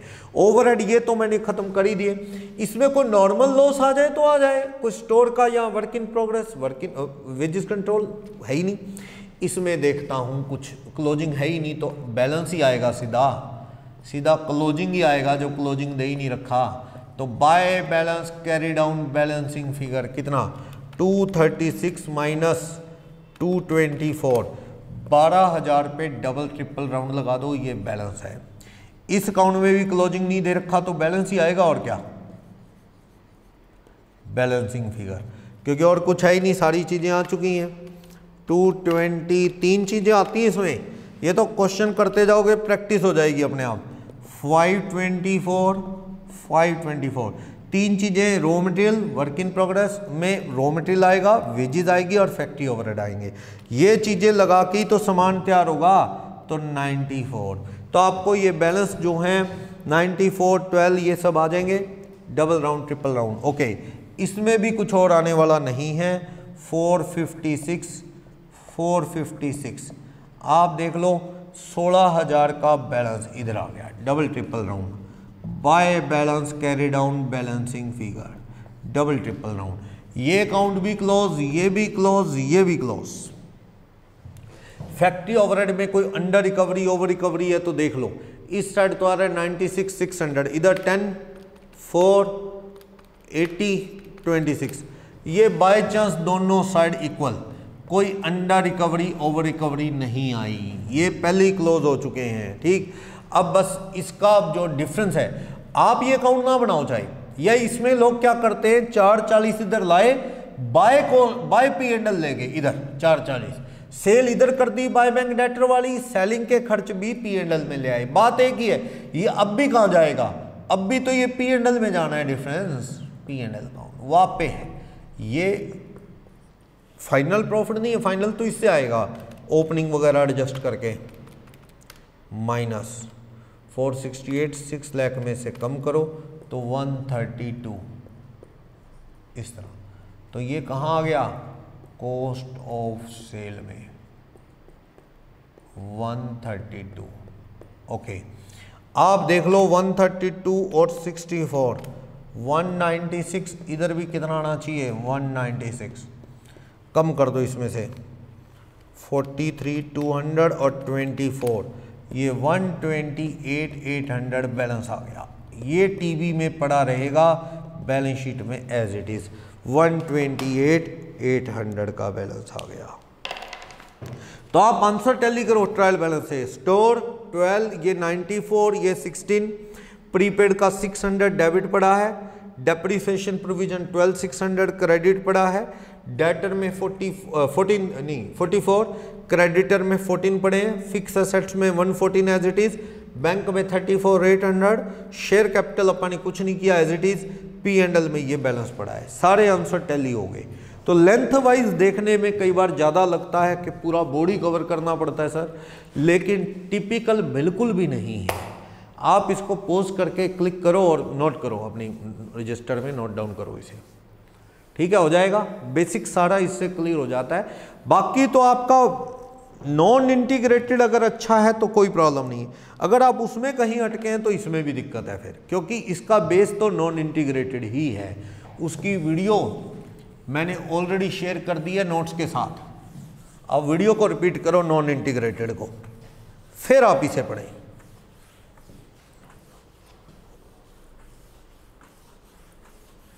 कोई ऑल्टरनेटिव ट्रीटमेंट कर दिया जाता है कई बार, वो कोई इश्यू नहीं है।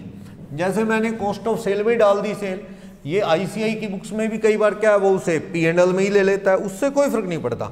आप 440 कॉस्ट ऑफ सेल को उठा के कहाँ ले जाते, P&L में, कोई फर्क ना पड़ता।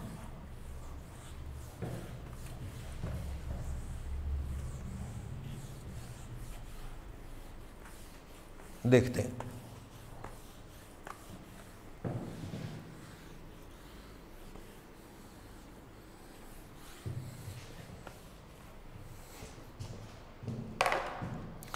इसी से रिलेटेड क्वेश्चन नंबर 4 है,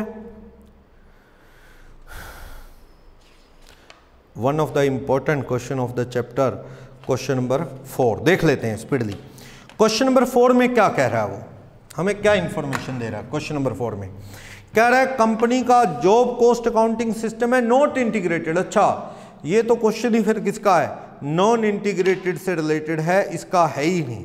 तो नॉन इंटीग्रेटेड का चैप्टर पढ़ते हो तो वहां करते हो। चलो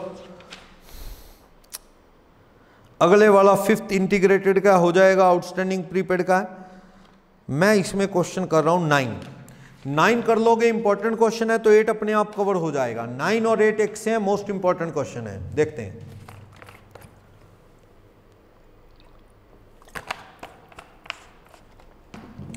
नाइन्थ और 8th एक से 9th देखते हैं आप। क्वेश्चन नंबर 9 में आपको क्रेडिटर अकाउंट दिख रहा है, ठीक है, मैं उससे आइडिया तो लगा लिया मैंने कि क्रेडिटर अकाउंट दिख रहा है तो इट मींस ये क्वेश्चन इंटीग्रेटेड है। देखते हैं क्या क्या डेटा दे रखा है। अक्टूबर मंथ का डेटा है फॉर द मंथ एंडेड 31 अक्टूबर 99। अच्छा, ये बात श्योर है कि डेटा जो है 31 अक्टूबर का है, यानी अक्टूबर एंड का है, और हमें जो बैलेंस दे रखे हैं वो 1 अक्टूबर, यानी सारा डिटेल जस्ट 1 मंथ का बनाना है आपने, साल भर का नहीं, 1 महीने का। क्या कहता है, कहता है इनकम्प्लीट अकाउंट को फर्निश कर रहा हूं मैं आपको, ये डाटा दे रहा हूं कि स्टोर में कितना बैलेंस है। क्वेश्चन नंबर 9, स्टोर अकाउंट में मुझे ओपनिंग बैलेंस इसने सोल्व करके दिया है कितने रुपए, देखते हैं। इसने सोल्व करके दिया है, स्टोर में बैलेंस है ओपनिंग 54,000 1 अक्टूबर को। ओके, वर्क इन प्रोग्रेस में क्या कह रहा है, वर्क इन प्रोग्रेस अकाउंट में ये हमें बताता है ओपनिंग बैलेंस है 6,000 का, और फिनिश गुड स्टॉक अकाउंट में फिनिश गुड स्टॉक अकाउंट का भी तो बैलेंस दे रहा है, तो हमें ये इनकम्प्लीट अकाउंट्स का डाटा दे रहा है। ओपनिंग कितना है, ओपनिंग मंथ के बिगिनिंग में 75। फिर हमें कह रहा है क्रेडिटर का अकाउंट दे रहा है, ये क्रेडिटर अकाउंट। ओके, कोई बात नहीं, देख लेते हैं क्रेडिटर अकाउंट में क्या डाटा। तो क्रेडिटर अकाउंट की डिटेल दे रहा है, फैक्ट्री ओवरहेड की दे रहा है। चलो बनाते हैं आप ये सारे अकाउंट जो जो कह रहा है। फैक्ट्री ओवरहेड का अकाउंट, क्वेश्चन नंबर 9, ठीक है। फैक्ट्री ओवरहेड का भी अकाउंट दे रहा है हमें, ठीक। फिर हमें फैक्ट्री ओवरहेड अप्लाइड अकाउंट लगाने को कह रहा है, फैक्ट्री ओवरहेड अप्लाइड। वो सीधा आप ले जाते हो ना वर्क इन प्रोग्रेस में ना, पहले वहां से अप्लाइड अकाउंट में लाओ फिर वर्क इन प्रोग्रेस में लेके जाओ। चलो, कॉस्ट ऑफ सेल का अकाउंट कह रहा है, कॉस्ट ऑफ सेल का अकाउंट बनाओ,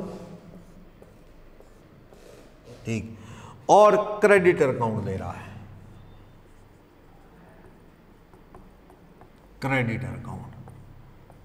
क्रेडिटर अकाउंट में तो क्या कह रहा है, क्रेडिटर अकाउंट में तो ओपनिंग बैलेंस दे रहा है हमें, ओपनिंग बैलेंस ब्रॉट डाउन 30,000 का ओपनिंग बैलेंस दे रहा है। फैक्ट्री ओवरहेड कंट्रोल अकाउंट में कह रहा है ये टू बैंक करके दिए होंगे पैसे, कितने रुपए, 45,000, क्योंकि इसमें टू बैंक वर्ड यूज होता है या आउटस्टैंडिंग होता है। चलो, इतना देके हमें कह रहा है फैक्ट्री ओवरहेड आर अप्लाइड। ये फैक्ट्री ओवरहेड अप्लाइड होते हैं वर्क इन प्रोग्रेस में, जाते हैं किस बेस पे, ये जाते हैं डायरेक्ट लेबर आर के बेस पे। जो बजट है साल के खर्चों का, साल के फैक्ट्री ओवरहेड बस्टेड कितने लगते हैं फैक्ट्री ओवरहेड, बस्टेड लगते हैं अपने फैक्ट्री ओवरहेड कह रहा है 675 पर annum साल के। और हमारे working hour direct labour our, जो डायरेक्ट लेबर आवर है वो बजटेड है साल के, वो कह रहा है जी अपने 4.5 लाख घंटे हैं। इसका मतलब फैक्ट्री ओवरहेड आर अप्लाइड किस हिसाब से, इस पे बेस पे है 675 अपॉन में 4.5 लाख आर, तो कितना आ जाएगा, 675 अपॉन में 4.5, 1.5 रुपया पर आवर, 1.5 रुपया पर आवर आ जाएगा, ठीक है। ये अप्लाई होता है हमारा, हिंट दे रहा है। बैलेंस इन क्रेडिटर, ओपनिंग तो दे रखा है उसने 30, क्लोजिंग भी दे रखा है, गिवन है हमें। क्लोजिंग कितना है क्रेडिटर अकाउंट में, वो कह रहा है जी क्लोजिंग 15,000 रुपये है, ठीक। फिर कह रहा है परचेज की क्रेडिटर से 1.5, सब कुछ तो दे दिया। परचेज माल कहाँ जाना है आपको पता है, स्टोर में। जो परचेज किया है वो गिवन है हमें। नीचे कितने का कह रहा है परचेज, 1,05,000। इसका मतलब आपका इधर 145 आ गया, इधर भी 145, तो आप 15 कम करो तो 1,30,000 रुपये, ये 1,30,000 रुपये स्टोर अकाउंट में जाने वाला है। सॉरी टू बैंक अकाउंट में जाने वाला है, टू बैंक अकाउंट पेमेंट। माल खरीद सब कुछ तो दे रखा, टू स्टोर,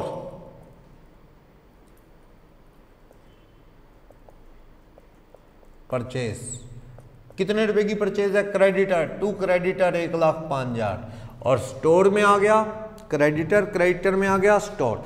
पेमेंट कितने की होगी, वो बैलेंसिंग फिगर आ गई। बैंक अकाउंट बनाना नहीं, ना ओपनिंग दे रखा, तो बैंक अकाउंट में बना के नहीं दिखा सकता। उसमें पेमेंट अपनी कितनी होगी, 130, ये श्योर है। आगे चलो, फिनिश गुड्स का स्टॉक काउंट कितना दे रहा है, closing 66, bye balance carry down कितना, 66 गिवन है हमें, ये दे दिया उसने।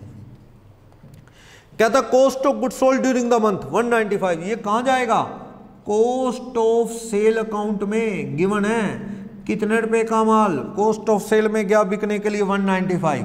वैसे इसने कॉस्ट ऑफ सेल बनाने को कहा है क्या, कॉस्ट ऑफ सेल में ले जाओ, कोई बात नहीं, हम तो दिखाते हैं।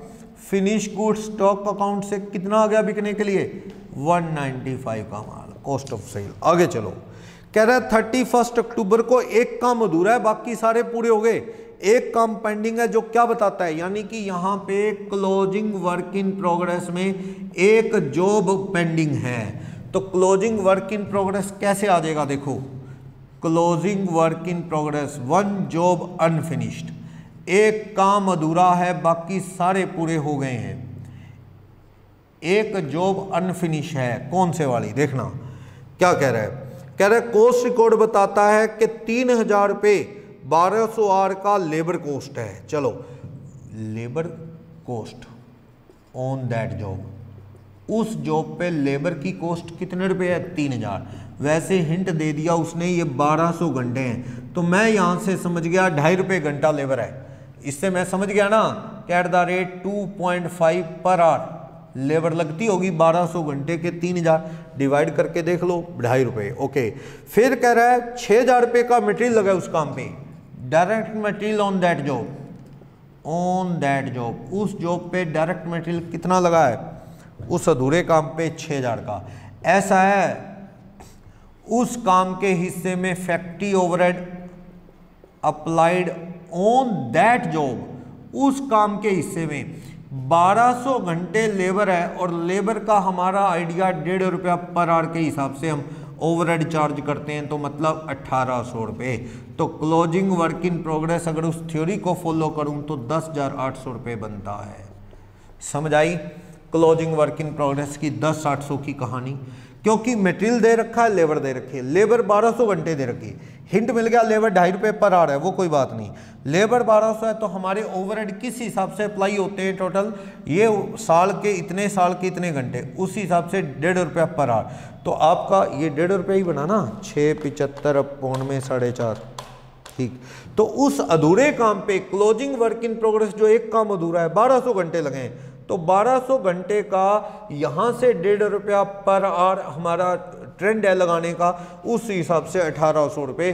तो क्लोजिंग वर्क इन प्रोग्रेस 10,800 का आ गया, ठीक। फिर मुझे कह रहा है टोटल 28,200 लेबर आवर के घंटे लगे हैं इस प्रोजेक्ट में। टू यहाँ पे कह रहा है वेजिज कंट्रोल अकाउंट, वेजिज जो आई है कितने घंटे काम हुआ है, 28,200 आवर। मुझे इस पॉइंट ने हिंट दे दिया 2.5 रुपये पर आवर है, इस पॉइंट ने ये पॉइंट हिंट दे गया कि 3000 रुपये हैं कितने घंटे के, 1200 घंटे के। तो मैं समझ गया लेबर जो लगती है 2.5 रुपये पर आवर लगती है, मुझे इस पॉइंट ने हिंट दे दिया। तो कह रहा है टोटल 28,200 डायरेक्ट लेबर आवर काम हुआ है, तो कितने आवर होंगे, 28,200 इंटू 2.5, 70,500 की लेबर लगी होगी। Factory overhead applied, factory overhead applied account से देख लो कितना अप्लाई हुआ होगा, 28,200 घंटे का हमारे यहाँ 1.5 रुपया पर आवर लगाने का ट्रेंड है। तो 28,200 इंटू 1 रुपये 50 पैसे, तो ये 42,300 रुपये आ गया। अप्लाइड अकाउंट में bye work in progress account में कितना जाएगा, वर्क इन प्रोग्रेस में 42,300। ये जो 42,300 है ये 28,200 लेबर के आ रहे हैं ना, और यहाँ से 1.5 रुपया पर आवर हम पहले ही जान चुके हैं ओवरहेड 42,300। ये 42,300 यहाँ कहाँ से आएगा, टू वर्क ओवरहेड या फैक्ट्री ओवरहेड से ही आएगा, ओवरहेड अकाउंट बैलेंसिंग फिगर। तो फालतू ड्रामा है, आपके मार्क्स कट जाएंगे अगर आपने ऐसे नहीं किया। तो फैक्ट्री ओवरहेड अप्लाइड अकाउंट में ले जो कितने, 42,300, 28,200 आर थे, 1.5 रुपया पर आवर चार्ज होता है। पहले यहाँ ले आए, यहाँ से उधर ले गए, उसमें क्या है, नहीं तो सीधा ही बाय वर्क इन प्रोग्रेस कर देते, ये बनाना ही ना पड़ता, लेकिन कहा है तो बना लिया अपने। चलो ये हो गया। और कोई हिंट दे रहा है क्या नीचे, सब वर्कर की तनख्वाह से में एक्चुअल फैक्ट्री ओवरहेड लगे हैं 45,000 के, वो तो गिवन ही था, बस कहते ये इतने ही लगे हैं। ऐसा करो आप देखो और इन्फॉर्मेशन नहीं है, फैक्ट्री ओवरहेड में तो अंडर रिकवरी ओवर रिकवरी ही दिख रही है, ये अकाउंट खत्म, कॉस्ट ऑफ सेल में कोई और हिंट नहीं, क्रेडिटर अकाउंट खत्म, स्टोर में मुझे नहीं पता कि यहाँ तीसरी item by work in progress कितनी आए, क्योंकि मेन चीज़ है ट्रांसफ़र होना है, और क्लोजिंग स्टोर कितना है मुझे नहीं पता, दो चीज़ें गायब हैं, ठीक है। तो इधर आ रहा है 159, इधर भी मुझे 159 का ब्रेकअप नहीं पता चाहिए। तो लेकिन ऐसा है इसमें भी तीसरी चीज स्टोर नहीं आया ना, देख लो स्टोर अकाउंट ट्रांसफर होके नहीं आया, पता नहीं, दो चीजें आ गई वेजेस और फैक्ट्री ओवरहेड, तीसरा स्टोर नहीं आया। लेकिन ये अकाउंट अपने आप में पूरा है, 195 का ट्रांसफर कर दिया, 66 का पड़ा है, 261 इस साइड का टोटल, ऑफिस ओवरहेड है नहीं कोई, 261 में से 75 कम करो तो मैं समझ गया 186 का माल कहाँ से आया, to work in progress account से बैलेंसिंग फिगर ट्रांसफर हो गया है। तो यहाँ पे क्या आ जाएगा, to finish goods stock account, कितने रुपए, 186, ये अकाउंट हो गया। अब आप देखो इस अकाउंट में मिसिंग चीज अपने आप आ सकती है, 186 और 10,800 आपको पता है, 196,800 कम करो, 6,000 70,500, 42,300, तो ये 78,000 बैलेंसिंग फिगर आ गया है। इधर शिफ्ट कर दो 78,000, तो ये चीज़ बैलेंसिंग फिगर अपने आप आ सकती है।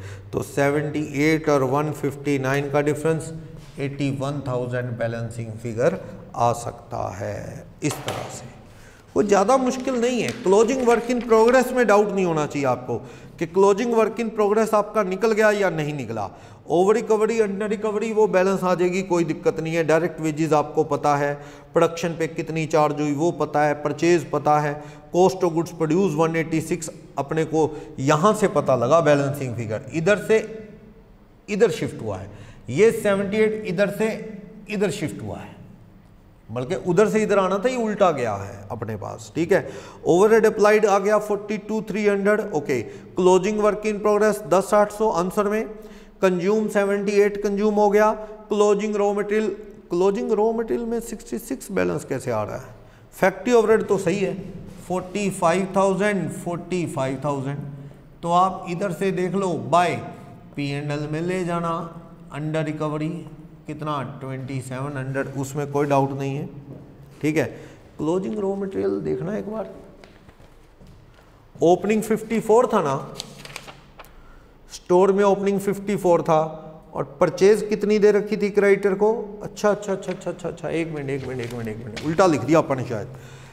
क्रेडिटर तो कितने के थे? 30। नीचे पढ़ो, नीचे हमें कह रहा है सेकंड पॉइंट में बैलेंस क्लोजिंग क्रेडिटर का 15। ठीक है, हमें पेमेंट मेड टू क्रेडिटर ये गिवन है, हमें ये गिवन है 1,05,000, उल्टा लिख दिया 1,05,000। तो इधर कितना हो जाएगा? ये 120, इधर भी कितना होएगा? 120। तो इधर क्या आ गई? 90 की परचेज। बैलेंसिंग फिगर ये आई है, ये हमें गिवन है 1,05,000, कोई इशू नहीं है। वो पेमेंट दे रखी है तो परचेज आ जाएगी, परचेज दे देगा तो पेमेंट आ जाएगी। तो यहाँ पे परचेज कितने की आ गई? 90। तो आप देखो 90 की परचेज है तो 54 कितना हो गया? 144। इधर भी 144 चाहिए हमें, 144। तो 78 हमें पता है माइनस 144, तो हमारा 66 ये बैलेंस आ गया है डबल राउंड। बस इससे ज़्यादा नहीं कर सकते कुछ, क्योंकि ना बैंक बैलेंस पता, बैंक अकाउंट बना सकते, सेल पता नहीं, कॉस्ट ऑफ सेल, इसे P&L में डाल के छोड़ दो बस इसे, और कुछ नहीं कर सकते, क्योंकि इससे ज़्यादा डाटा अपने पास क्वेश्चन में अवेलेबल नहीं। वहाँ पे मैंने लिख दी थी परचेज नहीं, उसने पेमेंट दे रखी थी, तो टू बैंक की तो बाय परचेज आ गई, परचेज स्टोर अकाउंट में चली गई, स्टोर अकाउंट में परचेज आ गई, ओपनिंग आ गया, ये 78 यहाँ से निकला है, इधर आ गया, बैलेंस आ गया 66। ये क्लोजिंग 10,800 बताई दिया। उस अधूरे काम पे 1200 आवर काम हुआ है लेबर का, 3,000 रुपये का, तो 2.5 रुपये पर लेबर पता आ गई पर आवर। ओके, मटेरियल 6 का लगा है। ओवरहेड तो हम कैसे चार्ज करते हैं? ये पूरे साल का बजट है 1.5 रुपया पर आवर, तो 1200 घंटे का 1800, ये तो 10,800 का क्लोजिंग वर्क इन प्रोग्रेस। पर इस पॉइंट ने हिंट दे दिया कि 28,200 आवर हैं लेबर के, 2.5 पर आवर के हिसाब से लेबर इतने की होगी।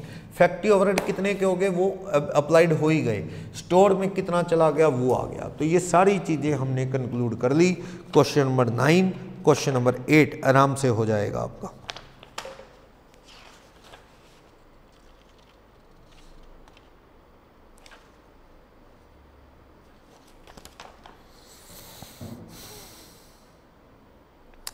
क्वेश्चन नंबर 6 भी ये उसका है,